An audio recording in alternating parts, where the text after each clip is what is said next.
نبی کریم صلی اللہ علیہ وآلہ وسلم نے فرمایا جو کسی مسلمان کو ایسی جگہ ذلیل کرے گا جہاں اس کی عزت چاہتی ہے تو اللہ اسے ایسی جگہ ذلیل کرے گا جہاں اسے اللہ کی مدد کی ضرورت ہوگی۔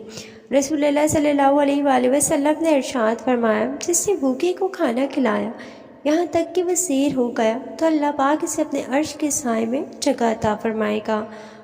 رسول اللہ صلی اللہ علیہ وآلہ وسلم نے فرمایا دعا کے سوا کوئی چیز تقدیر کو نہیں ٹالتی اور نیکی کے سوا کوئی چیز عمر میں اضافہ نہیں کرتی۔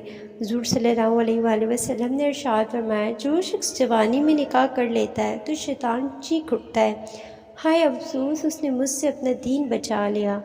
رسول اللہ صلی اللہ علیہ وآلہ وسلم نے ارشاد فرمایا ہر نبی کی ایک دعا ہوتی ہے جو وہ کرتا ہے اور وہ قبول ہوتی ہے اور میں چاہتا ہوں کہ اپنی دعا آخرت میں امت کی شفاعت کے لیے محفوظ رکھوں۔ سبحان اللہ۔ باپ جیسا کوئی مرد نہیں ہوتا، نہ محبت میں نہ ضرف میں۔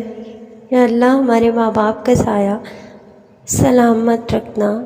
ثواب کی نیت سے ہمارا چینل ضرور سبسکرائب کریں، ساتھ ساتھ ہماری ویڈیو پسند آئے تو اس کو آگے بھی ضرور شیئر کریں۔ اللہ پاک آپ کو اس کا اجر دے گا۔ اللہ حافظ۔